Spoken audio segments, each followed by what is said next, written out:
Mayong buntag kanimo diha Seminaryan Lord Dorata. Ay, mayang buntag, Seminaryan Raven, Dilapinia, taga Maribohok. Unsa may debate na magkaron nga naa ka sa simbahan sa Duero? Dibate ko kalipay o kahingangha kay sa mga simbahan nga akong nagian, kini ang usa sa mga pinakanindot kay kahoy gyud. Yan nahinumdum ko Bro Raven sa dakong kamatuoran nga napukan ang tao pinaagi sa kahoy. Kay gikaon sa unang tao ang bunga nga gidili diha sa kahoy. Pero ipinagi usab sa kahoy, giluwas ang tao. Ha? Pinaagi sa kahoy sa krus. No na makahuluganon para nako ning simbahan na kay ang mga tao nga musud ni ining simbahan nagpasakop sila sa kahoy sa krus.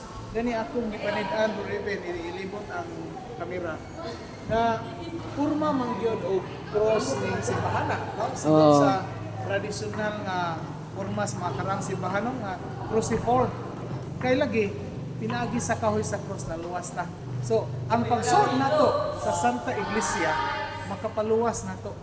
So, ikaduhang napoy laing kahoy nga akong nahinumduman Bro Raven, ang kahoy sa Arka ni Noe. Nga matod pa sa karaang pagtulunan sa mga Santos Padres sa Santa Iglesia nga gawas sama nga walay na luwas ni atong nahigawas sa Arka ni Noe. Wala usay maluwas sa katawhan nga nahigawas sa Iglesia Katolika. So, bot ba nimong ipasabot Brad nga way kaluwasan ng mga di Katoliko? Dili na mo ipasabot nako igsuon. Kay kung ikaw dili Katoliko, apan wa kay kalibutan nga Katoliko di ang gitukod ni Kristo. Unya nagpuyo ka sa matarong kinabuhi agda sa grasya sa Dios.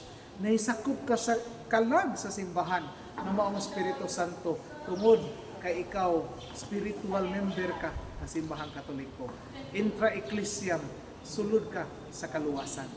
So, wala nga, nindot kayo ang simbahan sa Duero. Nga, ang hinaot ko nga ang mga bagong simbahan dili nato isalikway ang mga karaan nga mga design, no? Kay naanay rationally, naanay kahulugan na ato sa diskubrehon. Kay usahay kinaraan man na naman giingon sa uban nga old is mold, new is true. Dili na tinuod, no? Dili na tinuod kay ang kamatuoran sigon sa giwali ni Padre Dungdong dili gyud mag-usab-usab. Kung tinuod na sa una, tinuod usab na hantod sa kangturan. So ang mga simbolismo na anay kamatuoran nindot ato ko nang i-preserve. Salamat kaayo sa imong mensahe Seminaryan Dorata ug padayon sa imong bakasyon nga gipili. Sa bakasyon. Bukasyon. Salamat Bro Raven. Salamat mga viewers.